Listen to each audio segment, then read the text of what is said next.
வார்த்தை அளவில் சொல்லி வாழாதபடிக்கு வாழ்க்கையில் வாழ்ந்து காட்ட வேண்டும். கிறிஸ்தவ வாழ்க்கை என்பது அது ஒரு வாழ்க்கை முறை, அது ஒரு மதம் அல்ல. உலகத்தில் மனிதன் சொல்லும் மதம் ஏனென்றால் மக்களிடத்தில் மதமாக இவர்கள் இருப்பதை தான் உலக மக்கள் பார்க்கிறார்கள். வாழ்க்கை முறை மாறாததால் உலக மனுஷன் கிறிஸ்தவத்தை என்னன்னு வச்சு பார்க்கிறான், மதமாக. அப்போ கிறிஸ்தவர்கள் என்றால் வாழ்க்கை முறை மாற வேண்டும்.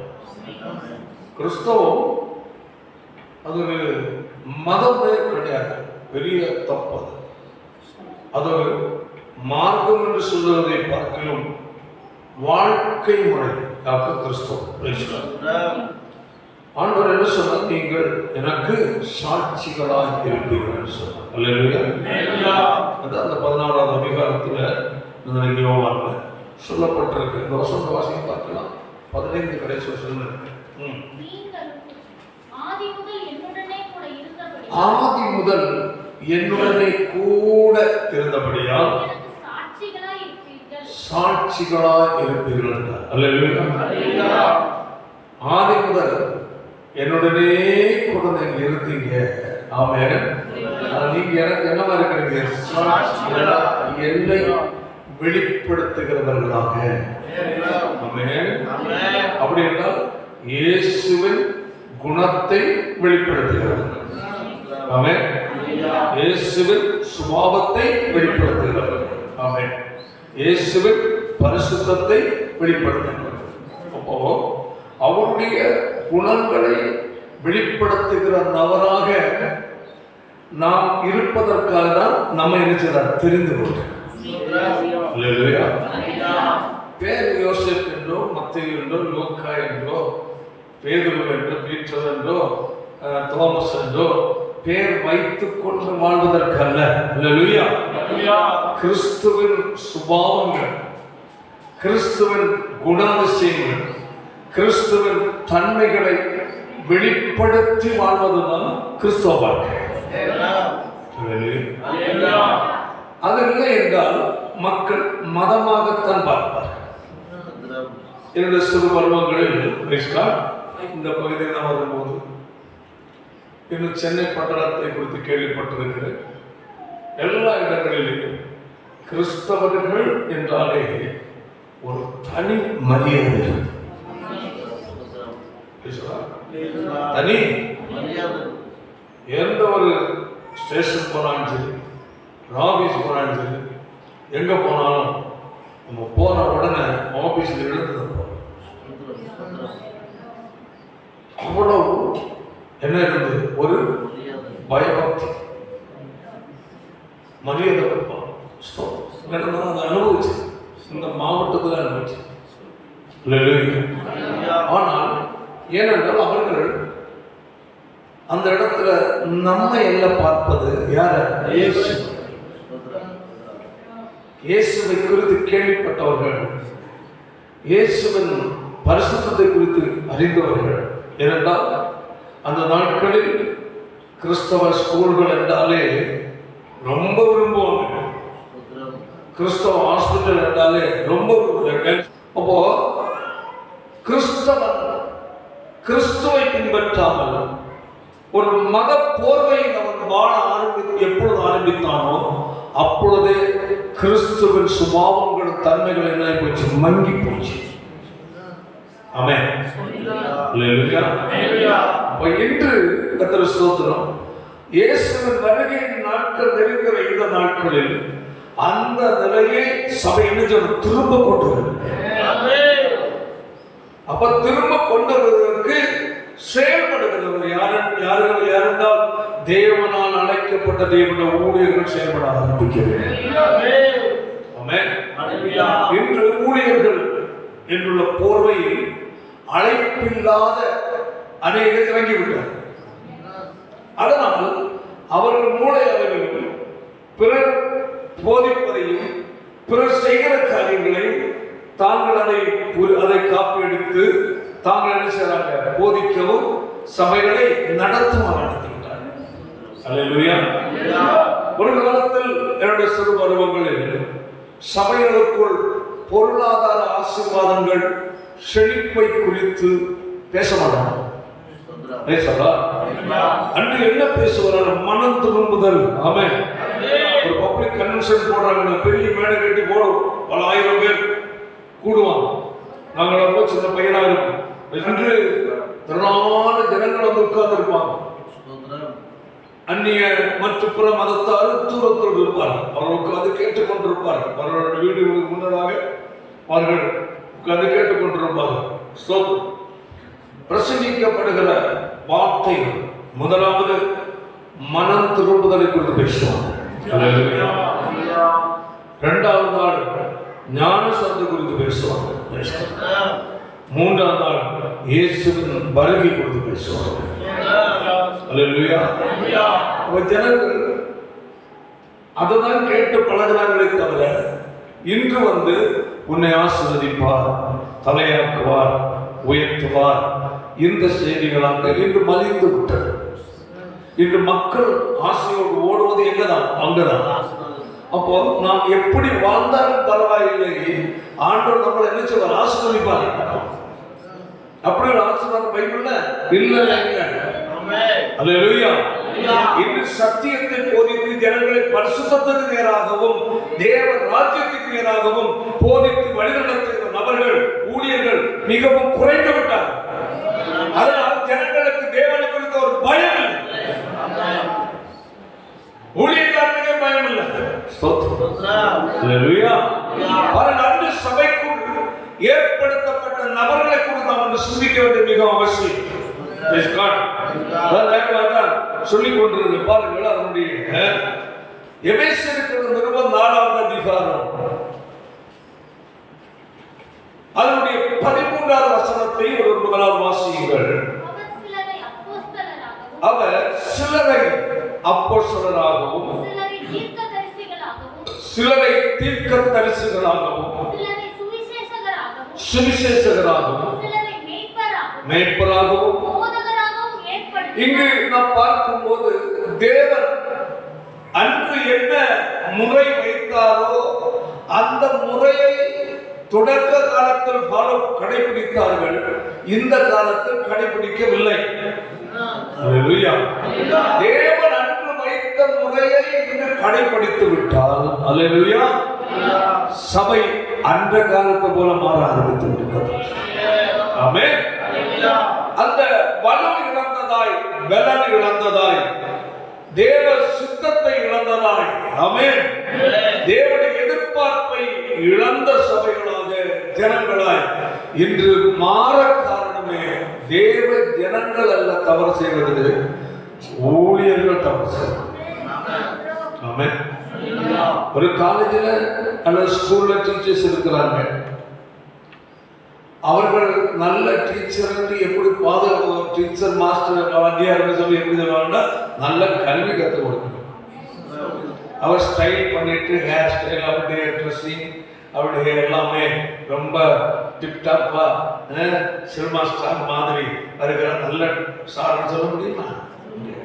அப்போ ஒரு காலத்துல கல்வி என்றாலும் ரொம்ப ஸ்ட்ரிக்டாக பேசலாம். அப்போ அதுபோல வேத சபையை குறித்து அப்படிதான் கருத்து சொல்றாங்க. ஆமென். கண்டிப்பாக போவதுதான் சபை. அல்லேலூயா. அவுத்தடி மாடு மாதிரி மேய்க்கிற சபை. நல்லா புரிஞ்சுக்கணும். கண்டபடி விட்டா கண்டதா புரியுது. கண்டுகொள்ளவில்லை, எல்லாம் போட்டு போட்டு பெருகுதுன்னா அதை கண்ட்ரோல் பண்ணது ஆள் இல்லை, கட்டி வைக்கிற கயிறும் இல்லை, அடைக்கிறது தொழுத்தும் இல்லை. இன்று சபைகள் எப்படி ஆயிடுச்சு? அப்படிதான்.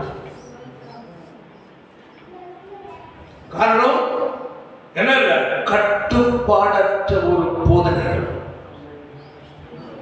கட்டுப்பாடு இல்லாத, சத்தியத்தை சத்தியமாய் எந்த சபையில் போதிக்கவில்லையோ அங்க அந்தி கிறிஸ்துவனுடைய நபர்கள் பெருகுவார். சத்தியத்தை சத்தியமாக போதித்து பரிசுத்த ஆவியானுடைய ஆளுகைக்குள் தேவ சபையை எந்த சபை எந்த இடத்தில் நடத்தப்படவில்லையோ அங்க ஆளுகை உலகம், உலகத்துக்கு சொந்தக்காரன் சாத்தானுடைய ஆளுகைதான் தேவ ஆளுகை இருக்கிறது. அந்நிய பாஷை பேசுறாங்களா? ஐயோ, அந்நிய பாஷை பேசும். அதாவது சத்தியம் இல்லாத இடத்திலே அபிஷேகம் உண்டு. ஞாயிற்றுக்கிழமை என்றாலே சண்டே சபைக்குள் ரட்சிக்கப்படாத ஒரு நபர் சபைக்குள் இருக்கக்கூடாது, வரக்கூடாது என்பதாக சபையில் உள்ள முறை ஒழுங்கு சொல்ல புரியுது. அதாவது சண்டே ஆராதனைக்கு யார் மட்டும்தான் வரணும்? பரிசுத்தவான்கள் மட்டும்தான். பிள்ளைகள் வரலாம், விசுவாசிகளுடைய பிள்ளைகள் வரலாம். ரட்சிக்கப்படாத ஒரு நபர், இயேசுவை ஏற்றுக்கொள்ளாத ஒரு நபர் ஞாயிற்றுக்கிழமை முறைப்படி எழுதிக்கூட சபைக்கு வரக்கூடாது என்பதாகவும் சபையில் சொல்லுது சட்டம். ஏன்? சபை என்றால் பரிசுத்தவான்களுக்குரிய ரட்சிக்கப்படுகிற அனுதின எங்க சேர்க்கிற சபை. ஞாயிற்றுக்கிழமை என்றால் அதாவது ரட்சிக்கப்படாதவர்களுக்கு போதிக்க வேண்டியது என்னது? சுவிசேஷம். புரியுதா?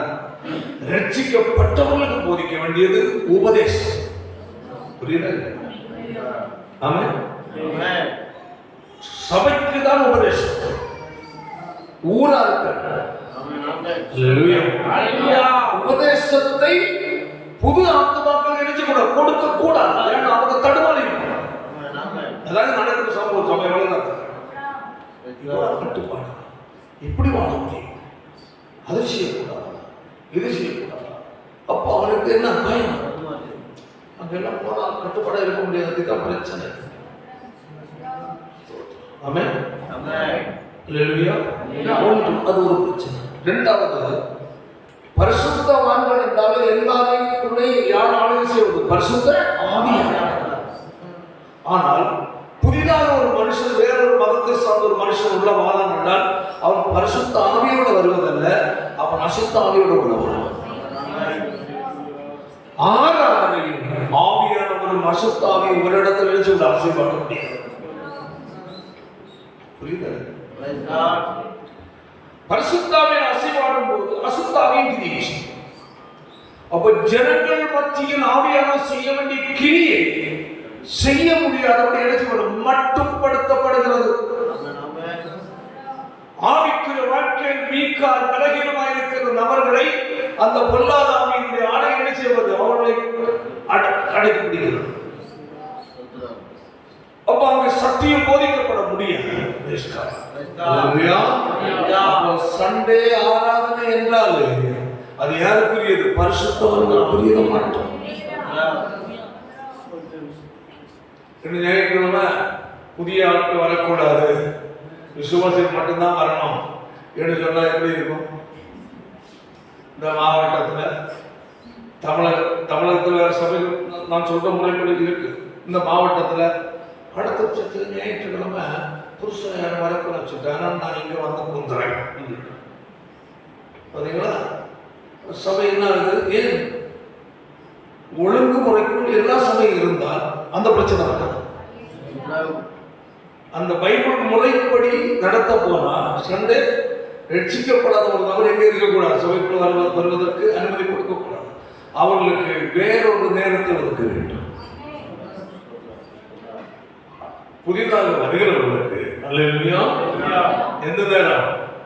சாயங்காலமோ ஞாயிற்றுக்கிழமை அல்லது சனிக்கிழமை ஒரு பகுதியோ வேறொரு நாள். உங்களுக்கு என்ன நாளுங்க? அப்ப ஞாயிற்றுக்கிழமை இயேசுவை ஏற்றுக்கொண்டவர். அந்த நாள் அவர்களுக்குரிய போதனை தான் அங்க வரும். அல்லேலூயா. சத்தியத்தை போதிப்பாங்க. அப்போ சீர்திருத்தத்தை உண்டு பண்ணுவாங்க. நான் இப்போ இதில் சொல்லப்பட்டிருக்கிற வசனம் தீமோத்தேயுவில் சொல்லியிருக்கு இல்லையா? என்ன வசனம்? 3வது அதிகாரத்தில் 3:14 2 தீமோத்தேயு வாசிக்க பார்க்கலாம். வேத வாக்கியங்கள் எல்லாம் தேவ ஆவியினால் என்ன செய்யப்பட்டிருக்கு? அருளப்பட்டிருக்கிறது. தேவனுடைய மனுஷன் யாரா மாறணுமா? தேவனுடைய மனுஷன் தேர்ந்தவனாக. அல்லேலூயா. இப்போ தேர்ந்தவனாய் அப்படின்னா கிறிஸ்துவின் குணம் நிறைந்தவனாய், இயேசு கிறிஸ்துவின் பரிசுத்தம் நிறைந்தவனாய் ஆமென் மாறுவதற்கும் எந்த நற்கிரியையும் எந்த நற்கிரியை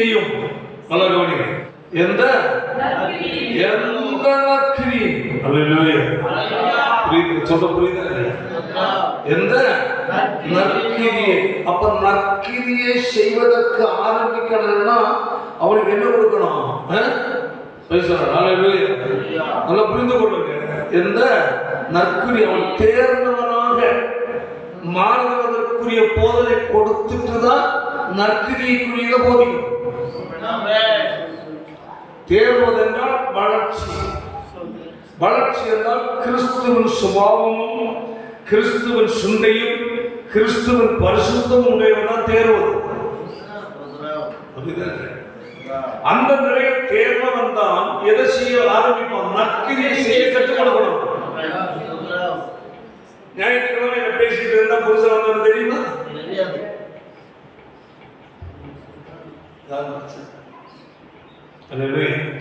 அடுத்தது எந்த நற்கிரியையும் செய்ய தகுதி உள்ளவனாய் இருக்கும்படியாக அவைகள் உபதேசத்துக்கும்.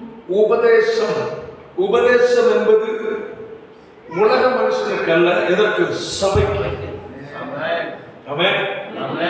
உபதேசம் சபைக்கு. அப்போ சபை எது?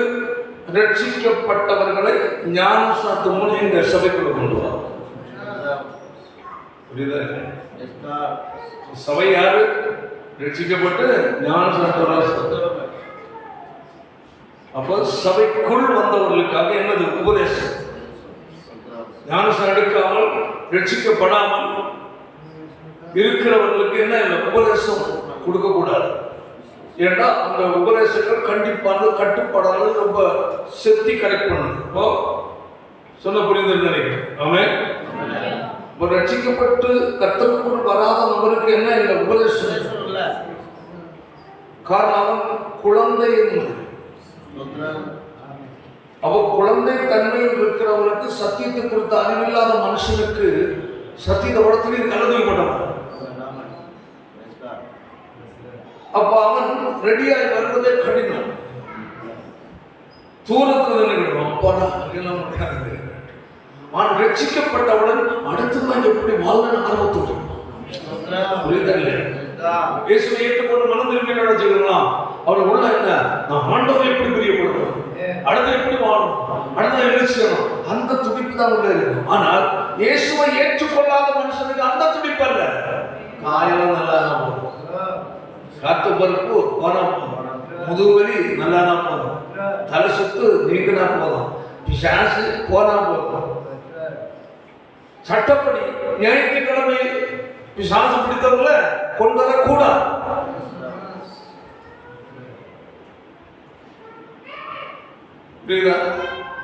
அதான் தூக்கமான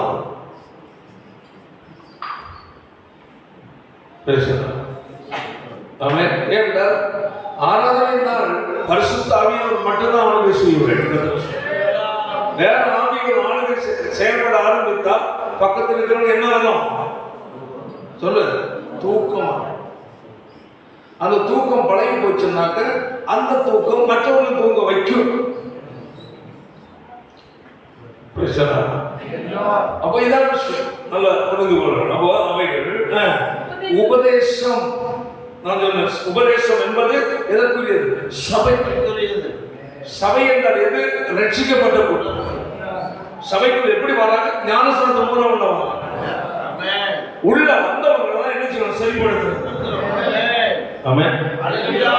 இதுல அதான் விஷயம். அப்ப உள்ள வந்தவங்க சரிப்படுத்தணும்னா அவங்க தடி எடுத்தவன நல்ல காரணம் மாறினா போதாது, அதுக்கு அந்த தேவனா நியமிக்கப்பட்டவன் தான் செய்யும். ஆமென். அல்லேலூயா. சரி, அவருக்கு உபதேசத்திற்கும் கடிந்து கொள்ளுதல் நல்லா கவனிங்க. ஆமென். பாஸ்டர் ரொம்ப கோபம் ஏன் சொல்றீங்க? கோபம் கடிந்து கொள்வது, வசனத்தின் அடிப்படையில் கடிந்து கொள்வது உடனே சொல்லுது அவர் ரொம்ப கோபக்காரங்க. பாத்தியா, உனக்கு புத்திய பாத்தியா, குணப்படாத ஆவியது, ரட்சிக்கப்படாத உண்மையான மனம் திரும்புதல் அந்த விசுவாசிக்குள் இல்லாததால் தான், அதாவது கடிந்து கொண்டு சத்தியத்தை போதிப்பதை அவர்கள் தப்பா எடுத்துக் கொள்கிறார்கள். நம்மளால இருக்க முடியாது, நீ ரட்சிக்கப்படவே அடுத்துறா பாஸ்டர் ஜான்சன் அவர்கள் ரொம்ப கோபக்காரர்கள். மனம் திரும்பல், நீ மனம் திரும்பியிருந்தாலும் சொல்ல மாட்டேன், நீ மனம் திரும்பியிருந்தா இங்கதான் இருப்ப, எங்கே போவான். பேசலாம். ஹல்லேலூயா. நல்ல அப்பை பிள்ளைகளை நல்லா வளர்ப்பான். ஹல்லேலூயா. ஐயோ தலையில சொல்லுவோம். அப்போ ஊர் பொறுக்கி தின்றான். எங்க சோறு கிடைக்கும், இங்க கல்யாணம் அங்க போவான், அங்க ஒரு திரட்டு அங்க போவான், அங்க ஒரு காரியம் அங்கேயும் போவோம், அங்க ஒரு பண்டிகை அங்கேயும் போய் உட்காந்துருவான். நான் பதச்சு அதை சாப்பிடுறது இல்லை, பின்ன என்ன சாப்பிடுறேன், அங்கே போய் தின்றது. உங்களோட எங்கெல்லாம் ஊழியர் மீட்டிங்கோ அங்கெல்லாம் பையன் தூக்கிட்டு போய் உட்காந்துருக்கோம் தின்றது. அழைக்கப்பட்டவன் அப்படி பொறுக்க போக மாட்டான், அழைக்கப்பட்டவன் முட்டி போடுவான், என்ன அழைத்தவன் தருவான்.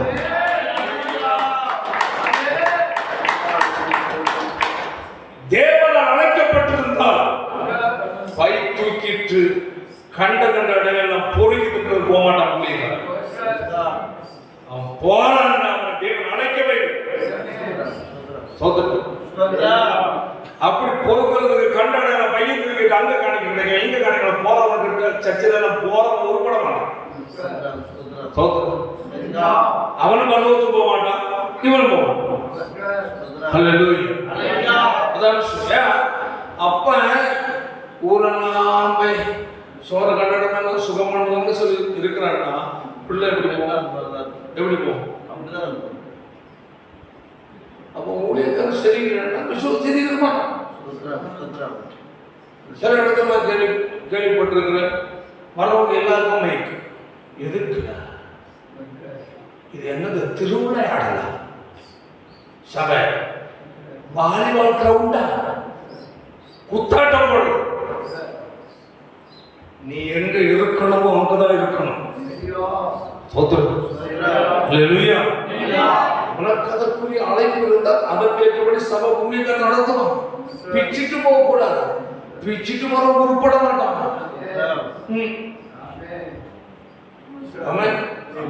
தேவன் வைத்த சபை கொண்டு வச்சாங்க, அந்த இடத்துல நின்று வளரணும்.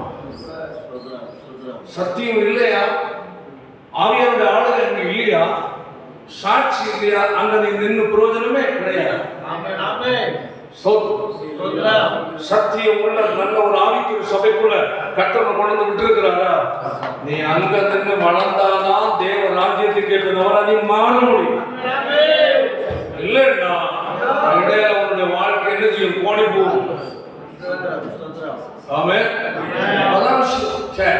அவைகள் உபதேசத்திற்கும் கடிந்து கொள்ளுதலுக்கும் அடுத்தது சீர்திருத்தம், சீரற்ற குணங்களை என்ன செய்வது, சரிப்படுத்தும். சீர்கேடான குணங்கள், சீர்கேடான நடக்கைகள் ஒழுங்கு. தேவ சபை என்பது யாரு, எங்க போறதுக்கு வந்திருக்கிற சபை, சர்ச்சுக்குள்ள யாராக நீ இருக்கிறார், உன்னை கர்த்தர் எதற்கு கொண்டு வந்தார், உன் பயணம் எங்கு நோக்கி போய் கொண்டிருக்கிறது, தேவ ராஜ்யத்துக்கு நேரா இல்ல நரகத்துக்கு நேரா. உன்னை கர்த்தர் தெரிந்து கொண்டதே நரகத்துக்கு கொண்டு போறதுக்கு அல்ல, அதற்கு சபையே தேவை. எதுக்கு நரகத்துக்கு போற இயேசு வேணுமா, இயேசு தேவை. நீ சர்ச்சைக்கு வந்தியா பரலோகத்துக்குரிய நபரா வாழும், நரகத்துக்குரிய நபரா வாழவே வாழும். அது தேவை. அப்படின்னா இயேசு வந்து ஓடிடு ஒழுங்க முறையா நரகத்துக்கு போய் சேரும். இயேசு கொஞ்சம் அங்க கொஞ்சம் போய் ஏன் நரகத்துக்கு போற? தேவனுடைய பிள்ளைகள் நரகத்துக்கு போறதுக்காக ஒன்று கொண்டு நீ சாத்தானுடைய நபராய் வாழ்வதற்கு சர்ச்சில் இடமில்லை. தேவனுடைய பிள்ளை வாழ்வதற்குரிய இடத்தை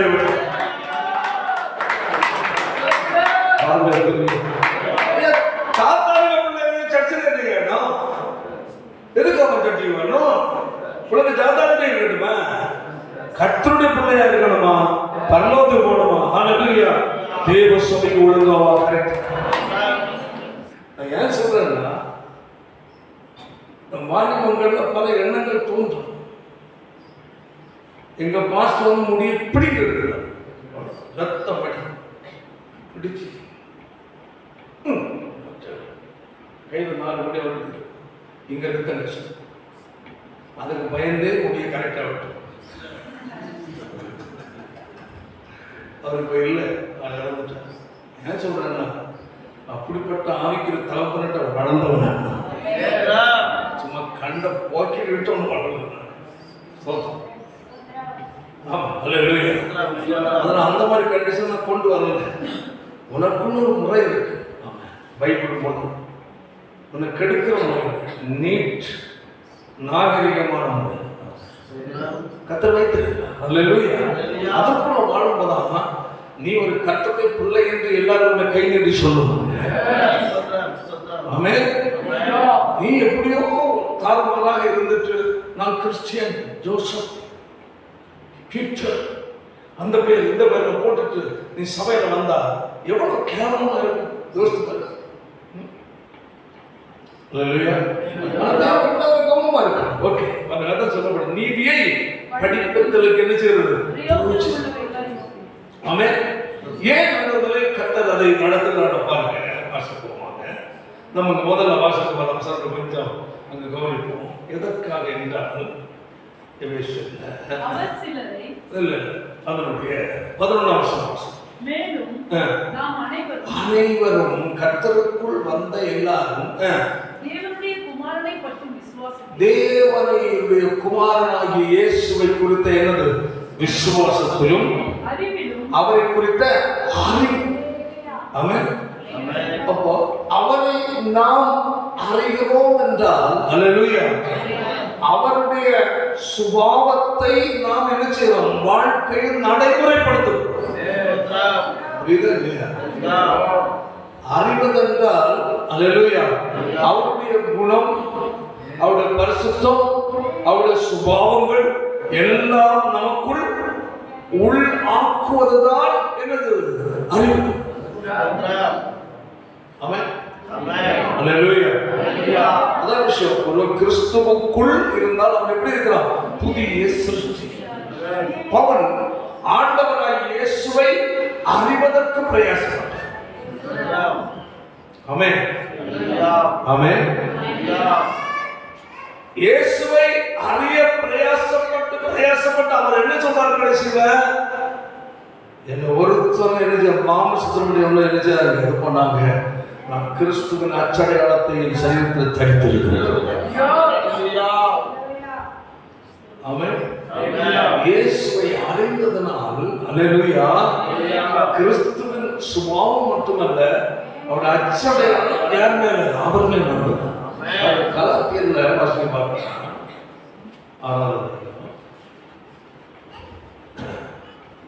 14ஆம் வசனம் வாசிங்க. 6:14.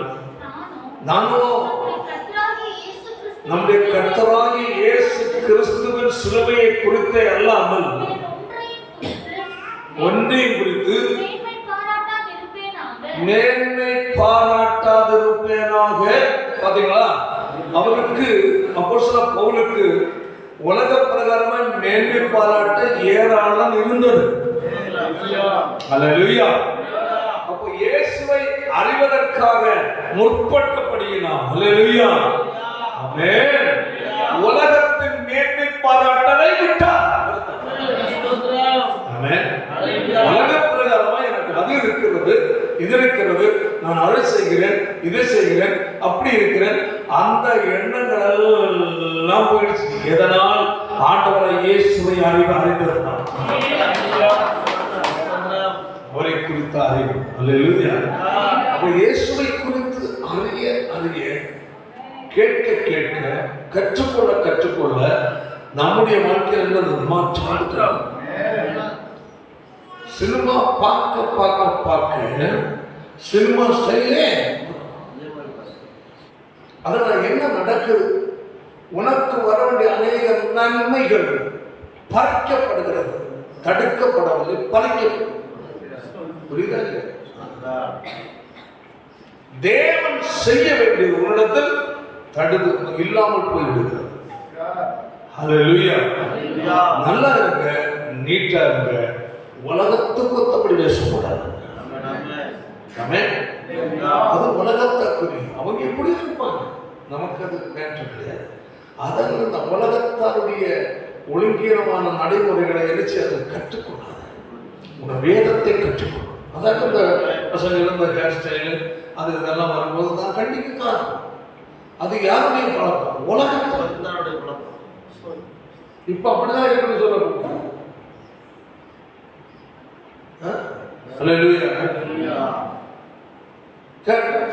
அது இப்போ ஸ்டைல் அப்படிதான்.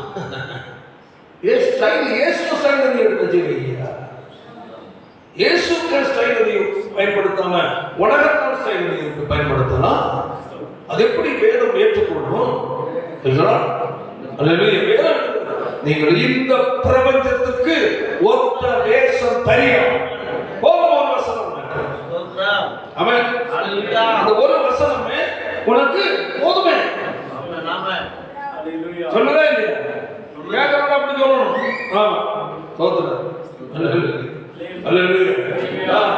உலகத்துக்கு ஒத்த வேஷம் தெரியாது பைபிள் சொல்லுது. காலேஜில் படிக்கிறவங்க எங்க கூட வேலை பார்க்கிறவர்கள் எல்லாம் அந்த மாதிரி தான் இருக்கிறாங்க, இல்லைன்னா ஒரு மாதிரி நடக்கிறாங்க. எங்க இயேசுவின் சாயல் அதுதான் சொல்லும். எங்க இயேசுவின் ஸ்டைல் இதுதான். அப்பா அம்மா யோசிப்பான், ஓஹோ இவன் யாரு? கிறிஸ்துவன். உலகத்தான் சொல்ல மாட்டான். தேவ பிள்ளைகள் எங்கு வேலை செய்தாலும் எங்கு படித்தாலும் உன்னை ஒரு அடையாளம் காட்ட வேண்டும். உன்னோட வித்தியாசத்தை அவர்கள் பார்க்க வேண்டும். அப்பதான் நீ யாருன்னு சொல்லுவா? கிறிஸ்தவன். அந்த வசந்த வாசி கலாச்சாரத்துல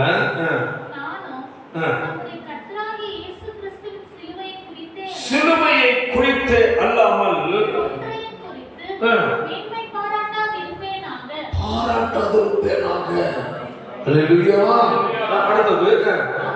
அவரால் உலகம் எனக்கு சிலுவை அறையுண்டிருக்கிறது, நான் உலகத்திற்கு சிலுவை அறையுண்டிருக்கிறேன்.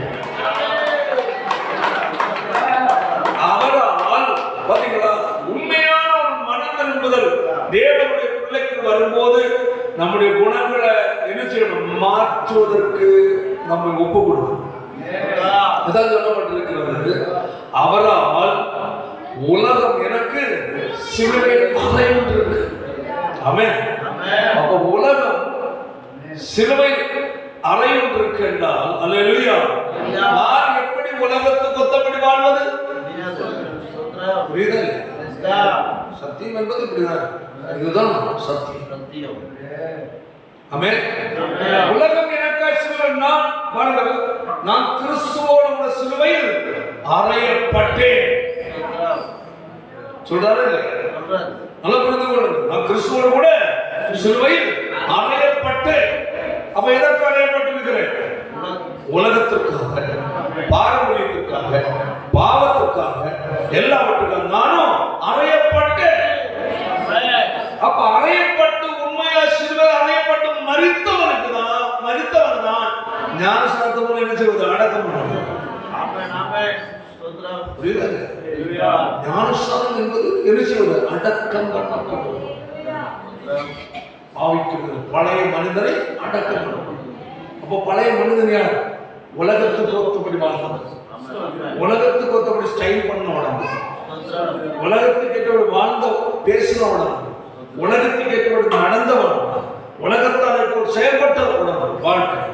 அதற்காக என்ன பண்ணிட்டு சிலுவையில் ஒரு தேவ பிள்ளை மனம் திரும்புதல், மறுபடியும் பிறத்தல் என்றாலே இந்த நிலைக்குள் வருகிறது மனம் திரும்புதல். அதுதான் கிறிஸ்தவம். ஆமென். உலகம் எங்கேயும் போட்டோம், நீ உலகத்துக்கு பின்னாடி போகாத, இயேசு பின்னாடி போ. உலகத்துக்கு பின்னாடி போனா உன்னை உலகம் நரகத்தை கொண்டு போயிடும். இயேசுவின் பின்னாடி போனா அவருக்கு பரலோகத்தை கொண்டு செல்லும். ஆமென். ஹல்லேலூயா. அவரால் உலகம் எனக்கு சிலுவையில் அறையப்பட்டிருக்கிறது, நானும் உலகத்துக்கு சிலுவையில் அறையப்பட்டிருக்கிறேன். பவுல் சொல்றார், முன்ன நான் உலகத்துக்கு ஏற்றபடி வாழ்ந்தேன், உலகத்தில் எப்படி அந்த நாட்கள் வாழணும் அப்படி வாழ்ந்து விட்டேன். ஆனால் நான் எப்ப இயேசுவை ஏற்றுக்கொண்டு இயேசுவால் பீடிக்கப்பட்டு என்னை ஒப்பு கொடுத்தேனோ அப்பொழுது சிலுவை நான் என்ன பண்ணிட்டேன், உலகத்துக்கு எடுக்கப்பட்டுட்டேன். இப்ப என் சரீரத்தில் உலகம் வராது, உலகத்தின் தேசம் உடம்புல வராது, உலக மக்களை போல வாழ முடியாது. ஏன் இந்த வைராக்கியம் உனக்குள்ள இல்லை? ஏன் இந்த வைராக்கியம் உன் பிள்ளைகளுக்குள்ள நீ புகுத்தல?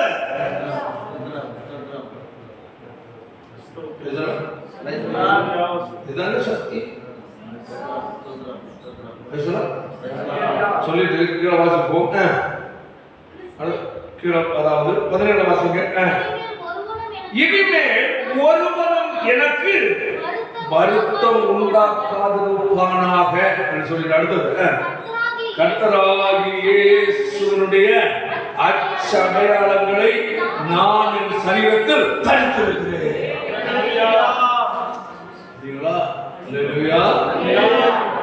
பவுல் சொல்றாரு, என்ன ஒருத்தர் என்ன வருத்தப்படுத்தார்.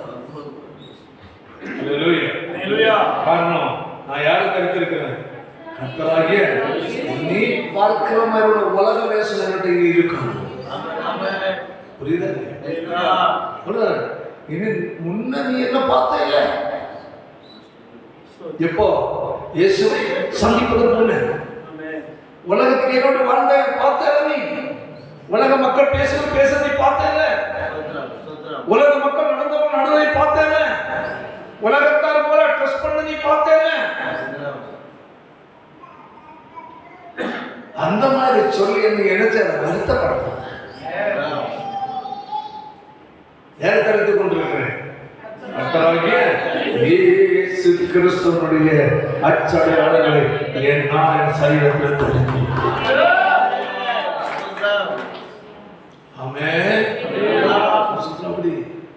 என்னில் அல்லேலூயா காட்சி அளிப்பதே யார்தான்? இயேசு கிறிஸ்துதான். ஆமென். அல்லேலூயா. என்னில் காட்சி அளிப்பது இயேசுவே.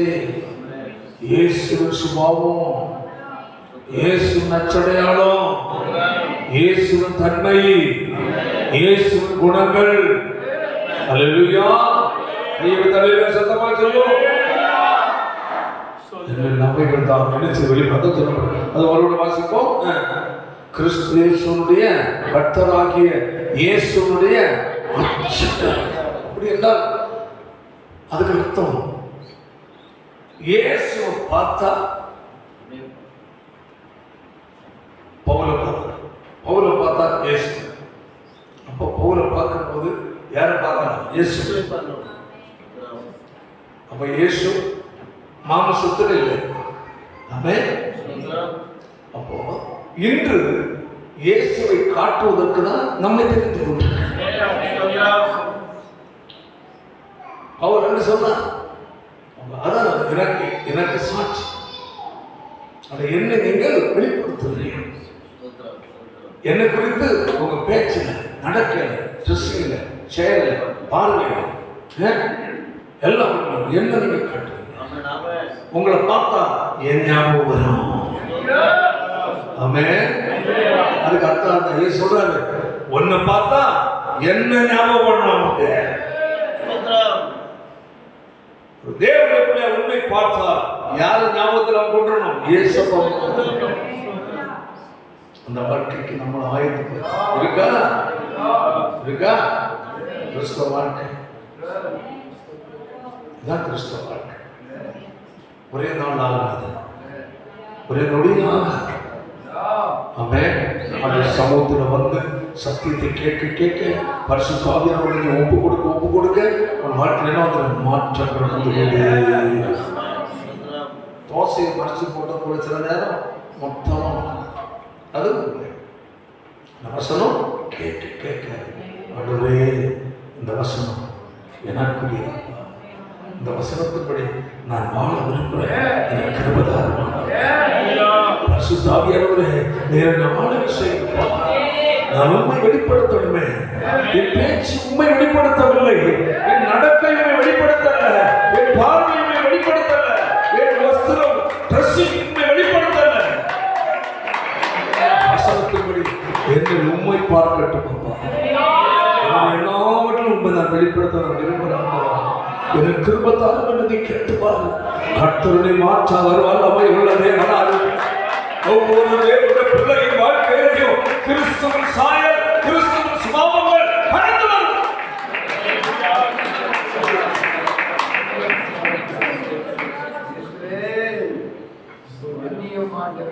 அதுக்கு நம்ம என்ன இருக்கணும்? ஒரு ஆர்வம் என்ன இருக்கணும்? வாஞ்சை, ஒரு தாகம் இருக்கணும். அல்லேலூயா. அந்த தாகம் இருந்துன்னு வச்சுக்கிறேங்க, கர்த்தருடைய ஆவியை நம்மை நடத்துவார். ஆமென். அல்லேலூயா.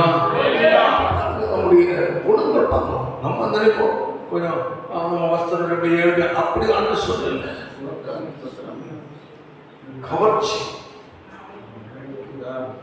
பிறர் பார்வை கவர்ச்சி, சின்ன சின்ன காரியங்கள் சொல்லணும். குணம் மாறிட்ட எல்லாம் மாறினாலும், இருதை மாறிட்ட எல்லாம் மாறினாலும். அல்லேலூயா. தேவனுடைய பிள்ளை வாக்கியமா சோதித்து பார்க்கணும். அதான் சொல்றாரு, கர்த்தராகிய இயேசுவுடைய அடையாளங்களை நான் என் சரீரத்தில் தரித்துக் கொண்டேன்.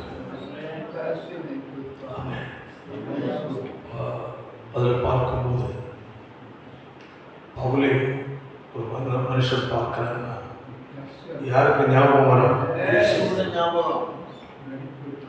அப்போ உங்களை ஒருத்தர் பார்க்கிறாங்கன்னா யாருக்கு ஞாபகம் வரணும்? இயேசு. அதற்கு நம்மளை ஆயத்தப்படுத்தணும், ஒப்புக்கொள்ளணும். ஆமென். இந்த பிரபஞ்சத்திற்கு தெரியாமல் தேவனுடைய நன்மையும் பிரியமும் ஒன்று. தேவனுடைய பார்வை நன்மையானது, பிரியம் தேவனுக்கு பிரியமானது. அடுத்தது அவருடைய பரிபூர்ணமான சுத்தம் என்ன? வந்து பகுத்து அறியத்தக்கதாய் உங்கள் மனம் புதிதாக உள்ள புதிதாகி மறுரூபம் கிறிஸ்துவ சுபாவம் உள்ள புதிதாகி வெளியே மாற்றம். உள்ள புதிதாக மனம் என்ன செய்யணும்? புதிதாகிறதுனாலே மறுரூபம் அப்படின்ற கிறிஸ்துவின் சுபாவம் நிறைந்த சாயல். தொடராது நான் கிறிஸ்துவோட என்ன பண்ணேன்? சிறுவன் அடையப்பட்டேன். இது நான் அல்ல, என்ன யார்? கிறிஸ்துவே.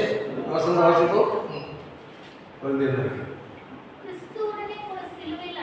கிறிஸ்துவுடனே கூட சிலுவையில் அடையப்பட்டேன், ஆகிலும் பிழைச்சிருக்கிறேன் நான் அல்ல. அப்போ கிறிஸ்துவோடு கூட சிலுவையில் அறையப்பட்டேன் என்ற வசனங்கள் எடுத்து தங்களை சிலுவையில் அறைகளுக்கு கொடுத்துறான். அவசர எமோஷன் என்னது? அப்படி அல்ல, அதான் தப்பாய் புரிதல். ஹல்லேலூயா. வசனத்தை பேசுறப்போ இதை பேசுறோம்னா ஒரு எமோஷன் வருது. ஆமா, நான் அறைய போறேன் இன்னைக்கு. கொண்டாடிட்டு போய், ஹே சுற்றி வந்து அணி எடுத்துட்டோம், 4 அணி அடிச்சாரு, 4 இல்லை 3 அணி எடுத்துக்கலாம். அந்த மரத்தில் கிடக்கிற சிலுவையில நடிச்சு அப்படியே. அல்லேலூயா. நம்முடைய ஒப்பு கொடுத்தல் விசுவாசம் தான். இயேசுவோடு மறந்துருக்கலாமே அந்த மாற்றம் அல்ல. நமக்கு நேச்சரா என்ன அல்ல, எழுத்துப்படி சில அறியப்படுவதல்ல, ஆவியின்படி விசுவாசத்தால் ஒப்பு கொடுப்பதாமே. அல்லேலூயா. ஆயின் பிழைத்திருக்கிறேன், இனி நான் அல்ல, கிறிஸ்துவே எனக்குள் பிழைத்திருக்கிறார். வெளியே வெளிப்படுவது யார்? கிறிஸ்து. அப்ப கிறிஸ்து எனக்குள்ள பிழைத்த வாழ்கிறார். இயேசு எனக்குள் வாழ்கிறார். ஆமென். சொல்லுங்க, எனக்குள்ள இயேசு வாழ்கிறார். எல்லாத்தையும் நம்ம சந்தோஷம். உள்ள வாழ்கிறவர் தான் வெளியே தெரியணும். நமக்குள்ள யார் வாழ்றாங்க அவருக்கு குணம்தான் வெளியிடப்படும். மனம் திரும்பிட்டா போயிடும். அவர்களுக்குள் என்ன இருக்கோ அதை அதன் தன்மையை வெளிப்படுத்தும். உள்ள என்ன இருக்கு? உலகம் இருந்தா உலகக்காக என்ன இருக்கும், இயேசு இருந்தா இயேசு வெளிப்படும். ஆண்டவராக இயேசு வந்து ஒரு மனுஷனுடைய வாழ்க்கையில இருதயத்துக்குள் ஒரே ஒரு இருக்கை மட்டும்தான் உண்டு. எத்தனை இருக்க? ரெண்டு இருக்கை இல்லை. அந்த ஒரே இருக்கையில் அமர விரும்புவது யாருதான்? இயேசுக்கு தான் அந்த இருக்கை. அதுல கொஞ்சம் பாதி இயேசுக்கு, பாதி பிசாசு கூட முடியுமா? அல்லேலூயா. உன் இருதயத்துக்குள் இருக்கிற சிங்காசனமாகிய இருக்கை, ஆமென், முழுவதும் ராஜாதி ராஜாவை இயேசுவுக்கு கொடுக்கணும். அந்த இருதயத்துக்குள் உலகத்துக்கு நீ இடம் கொடுத்தால், உலகத்தின் அதிபதியாகிய சாத்தான் தான் உனக்குள் பல எண்ணங்களை கொடுத்து குணங்களை மாற்றும். ஆமென். அப்ப உன்னுடைய இருதயமாகிய சிங்காசனத்தில் யார் இருப்பது? கொஞ்ச நேரம் இயேசுவுக்கு, கொஞ்ச நேரம் பிசாசுக்கு. அதாவது சிலவங்களுக்கு கொஞ்ச நேரம் இயேசு, ஓ ஹல்லேலூயா, அப்புறமா மூஞ்சி தூக்கி நடக்குது. அப்படியா? எப்பவுமே நமக்குள்ள இயேசு இருக்கும். இயேசுவின் குணமும் சுபாவமும் நம்மத்தில வெளிப்படும். பைபிள் சொல்றது பாருங்க, கலாத்தியர் 5ஆம் அதிகாரம் 24ஆம் வசனத்தை வாசிக்கும் போது வாசிப்போம். கிறிஸ்துவினுடையவர்கள் தங்கள் மாம்சத்தையும் அதன் ஆசையையும் சிலுவையில் அறைந்திருக்கிறார்கள். அல்லேலூயா. இதெல்லாம் மாம்சத்தையும், அப்ப மாமிசமாகி இந்த சரீரத்திற்கு மாமிச மனிதன். ஆமென், ஆமென். மனுஷன் ஆவி, ஆத்மா, சரீரம். சரீரம் மாமிசம். அல்லேலூயா. இந்த மாமிசமாகி இந்த மனிதனுக்கு பல ஆசைகள், பல விருப்பங்கள், பல எண்ணங்கள், பல இச்சைகள் இந்த மாமிசத்துக்கு தேவைப்படும். அல்லேலூயா. பைபிள் சொல்லுது. அல்லேலூயா. அதாவது கிறிஸ்து இயேசுவுக்குள் பட்டவளாக இருந்தும் மாமிசத்தின் படி நடவாமல் ஆவின்படி நடக்கிற கூட்டம். ரெண்டு கூட்டம். ஒன்று இதன்படி மாமிசத்தின்படி, இன்னொன்று ஆவியின்படி. அப்ப மாமிசத்தின் படி ஒரு மனுஷன் நடக்கிறான் என்றால் இந்த மாமிசத்தின் ஆசைகளை இச்சைகளையும் அவன் என்ன செய்வான்? பிரியப்படுத்ததான்.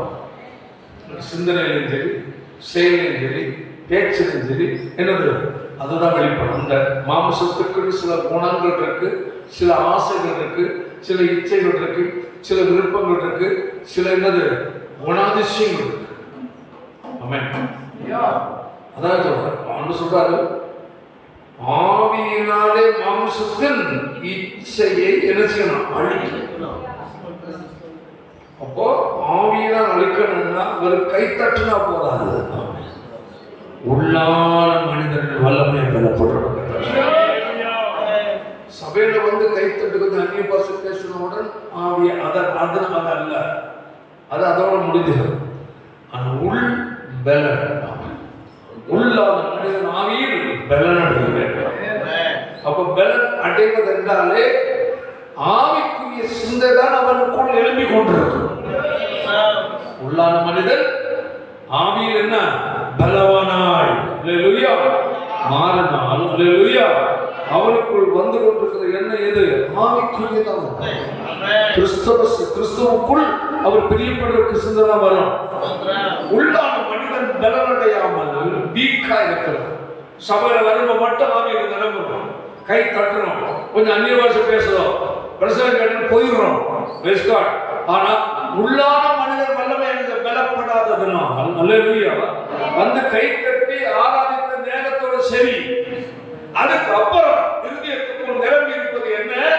மாம்சத்துக்குரிய எண்ணங்கள்,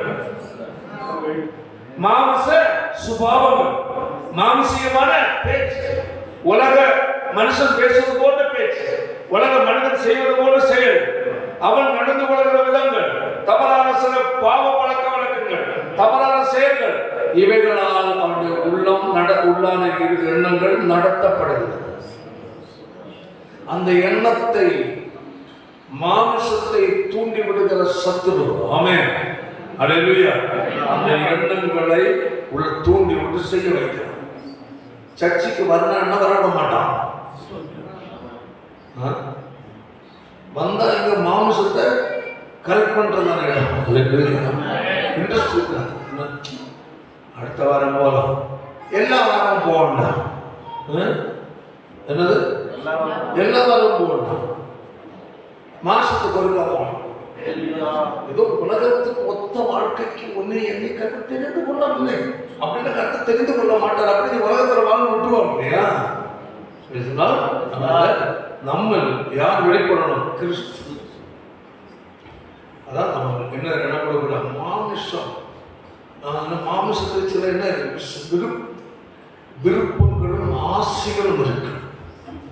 உள்ளான மனிதன் வலுவாக பலவானாக இருக்கிறது வரை இருந்தார் அல்லேலூயா, இந்த ஆசை உனக்குள்ள வராது. சொல்ல புரியுதா? ஆசையை தூண்டுவது மாமிசம், மாமிசம் தூண்டி விடுவது சாத்தான். மாமிசத்தின் வழியாக உலகத்தை எழுதுவோம், உள்ள கொண்டு வருவோம். மாமிசத்தின் வழியாக ஆசைகளை இச்சைகளை உள்ள கொண்டு வருவோம். ஆனா உள்ள நீ பலவானா இருந்தால், உள்ளான மனிதன் நீ எப்படி அவருடைய பலத்தால் பலவான வல்லமையான சொல்லப்பட்டிருக்கு. உள்ளான மனிதனில் நீங்க எப்படியா? வல்லமையான.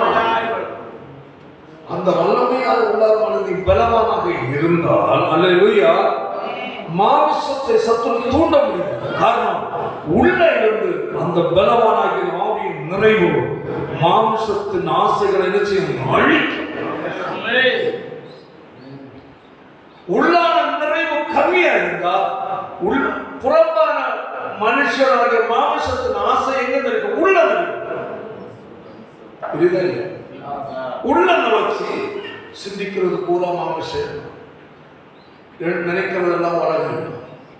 அந்த ஆசை, இந்த இது, அது இது, கவலை, அந்த கவலை. ஏன் உள்ள என்ன இல்லை? வீக். உள் நிறைவு வீக், மாம்சம் பலம். அப்போ இந்த பலமாக இருக்கிற மாம்சீகமான காரியங்களை மேற்கொள்ள உள்ளான மனிதர்களின் ஆவியின் வல்லமையா பலம். அப்ப நாம் என்ன செய்யணும்? வந்து காரசாரமா கைத்தட்டி, ரொம்ப ஓவரா கைத்தட்டி, ரொம்ப கீழே 2 முறை விழுந்து, அப்பாடா என்னை ரொம்ப ஆவி வந்து போச்சு, சரி போலாமா போயிடும். போயிட்டு யாரா வாழ்ற? பழைய ஆள். வீட்டில் பழைய குணம் உள்ள ஆளு, ஊர்ல பழைய குணம் உள்ள ஆளு, வேலை செய்யற பழைய குணம் உள்ள ஆளு. யாரு குணம் வரல? காரணம் உள்ள ஃபுல்லா இருப்பது உலகமும் மாம்சம் இருக்கு. சர்ச்சில் வருடம் மட்டும்தான் ஆவி, வீட்டில் போனா மாறி. தேவன் அதற்கும் ஞானமில்லை. அல்லேலூயா. உள்ளான மனிதன் நிரப்பப்படட்டும். ஆமென். உள் நிறைவுதான் நீ பெற்ற அனுபவத்தை காத்துக்கொள்ள வைக்கும். உள் நிறைவுதான் ஒரு வெற்றிகரமான கிறிஸ்தவனாய் உன்னை வாழ வைக்கும். உள் நிறைவு, உள்ளான நிறைவு வலு இழந்திருந்தால் மாம்சமும் உலகம் உன்னை மூழ்கடித்து விடும்.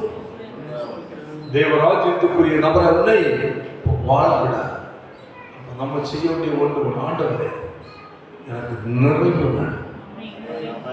ஆமென். அல்லேலூயா. ஆண்டவரே என்னை மாம்சம் எண்ணம் மேற்கொள்ளக்கூடாது, உலக ஆசை இச்சை என்னை மேற்கொள்ளக்கூடாது. எனக்கு உள்ளான நிறைவு எனக்கு வேணும். உள்ளான மனிதன் ஆரோக்கியம் உள்ளவனாய் என்னை மாற்றும், என்னை நிரப்பும் என்று சொல்லி அதற்கு அந்த உபவாசம் ஒவ்வொரு நாள் ஒவ்வொரு நேரத்தை ஜெபிக்கும். ஆண்டவரே உள்ளான நிறைவு எனக்கு வேணும். உள்ளான மனிதன் பலகீனனாய் இருக்கிறார். உள்ளான மனிதன் பலகீனனாய் இருக்கிறபடியினால மாம்சம் பலம் கொள்ளுகிறது, மாம்ச சிந்தை எனக்குள்ள அதிகமாக கடந்து வருகிறது, உலக ஆசை இச்சைகள் உலகம் எனக்குள்ள கடந்து வருகிறது. அப்பா என்னை மன்னித்து எனக்கு இறங்கி உள்ளான மனிதன் வல்லமையாக பலப்படுகிறார். ஒரு நிறைவு எனக்கு தாரும் என்று சொல்லி யார் கேட்டு ஜெபிக்கிறீர்களோ அவர்களுக்குள் அந்த நிறைவு எனர்ஜி வந்து கொண்டு இருக்கிறது. ஒரே டைம் அது போட்டு என்னது ஒரே டைம் இந்த பெரும் போது நம்ம ஆண்டவரே உள்ளான மனிதன் சரி போ தேவ சமூகத்தில் தாகத்தோடு வாஞ்சியோடு எதிர்பார்ப்போடு எப்ப எல்லாம் தாகத்தோடு போக முடியும் அவனை நிரப்பிக்கொண்டே இருப்பான். நிரப்ப வாயிலே விஷயம் அன்னி பாசம் வந்துட்டு இருக்கோம். உள்நிலை வரும். எங்க நின்றாலும் உன்னை மாமிச எண்ணம் வராது. எதை பார்த்தாலும் அதன் ஆசை வராது. என்னதான் இருந்தாலும் அந்த கவலைகள் உன்னை மூழ்கடிக்காது. ஆமென். எல்லாருக்கும் மேற்கொள்ளுகிற உன்னதமான பலன் உனக்குள்ள நிரப்பப்பட்டிருக்கிறபடி அவைகளை மேற்கொள்ள முடியும். அதற்கு நம்ம ஒப்பு கொடுக்கணும். அவனுடைய கேட்கணும், சொல்றான் எனக்கு நான் ஆவியில் நிரம்புறேன், அன்னை பாச பேசுறேன், உற்சாகமா தான் இருக்கிறேன். ஆனால் இங்கிருந்து போயிட்டு அப்புறம் பல சூழ்நிலை வரும்போது பல எண்ணங்கள், உலக கவலை, உலக பிரச்சனை, பல பாவ சந்தை, பல உலகப்பிரகமான பல எண்ணங்கள், ஆசைகள் என்னுடைய உள்ளத்தை நிரப்பி வச்சுட்டு அதையே சிந்திக்க சொல்லுறப்பா. எனக்கு உண்மைக்குள்ள சிந்தை எனக்கு வரல. நானா விரும்பி நினைக்க வேண்டியிருக்கு. சில ஐயோ நான் ஆண்டு பற்றி நினைக்கணும் நினைச்சு அவ நினைச்சுக்கணும்னு சொல்றது அது இல்லை. பார்க்கறது நினைக்கணும், பேசுறது நினைக்கணும், செய்வது நினைக்கணும், சூழ்நிலை நினைக்கணும். உள்ள நிரப்பி இருந்தால் அது உள்ள வராது. அப்போ உள் நிறைவுக்கு நான் ஜெயமுள்ள கிறிஸ்தவனாய் வாழணும். மாமிசிகமானவனா இல்லை, உலகத்துக்கு ஒத்தபடி உள்ள கிறிஸ்தவனா இல்லப்பா. வெற்றிகரமான ஆவிக்குரியவனை என்னை மாற்றும். எனக்கு அதற்குரிய நிறைவு எனக்கு தாருமாப்பா, அதற்குரிய வல்லமை எனக்கு தாருமாப்பா சொல்லி தேவனிடம் கேட்போம் என்றால் கட்டாயமாகவே உங்களை ஒவ்வொரு நாளும் புதுப்பித்து நிரப்பும். என்னுடைய வாழ்க்கையில் ஒவ்வொரு நாள் இன்னைக்கு ஒவ்வொரு நாள் புதிய இன்னும் போதா. நான் ரொம்ப குறைவா இருக்கேன், எனக்கு வேணும். நான் நிரப்பிக்கணும் கேட்பது நான் ரொம்ப குறைவா இருக்கேன். என் ஆவிக்கு உள்ளான வலு குறைந்து இருக்கிறதப்பா. என்னை நிரப்பும். அளவற்ற நிறைவு எனக்கு வேணும். உம்மா நிரப்பப்பட்டிருக்கிறது, இந்த வார்த்தையால் நிரப்பப்பட்டிருக்கிறது, இந்த வல்லமையால் நிரப்பப்பட்டிருக்கணும்ப்பா. எனக்கு அது கிருபை தாருமே சொல்றேன். ஒவ்வொரு நாளும் கேட்க கேட்க அவருடைய சுபாவம் மாற்றம் அந்த தாகம் வாஞ்சி உனக்குள் இருந்து கொண்டே இருக்கணும். செவிக்கு மேலாம் அந்த ஏக்கம் உண்டாகணும். ஜெபிக்கும் எல்லாம் கேட்கணும். நீ ஆவியில நிரந்தர உண்மை, அந்நிய பாஷை பேசுற உண்மை, கைகளை தட்டுற உண்மை, சந்தோஷத்தை அனுபவிக்கிற உண்மை, அது உனக்குள் நிற்பதில்லை. இடத்தை விட்டு போன உடனே மாறி இருந்த குணங்கள், சிந்தைகள், எண்ணங்கள் எல்லாம் அந்த நிலைக்கு இடம் கொடுக்காது. இன்னது கேடு உன் முயற்சியினால் முடியவே முடியாது. பரிசுத்தாவியோட உதவினால் மட்டுமே தர முடியும். கர்த்தருடைய ஆவியானவரே எனக்கு நிரப்பும் அப்பா.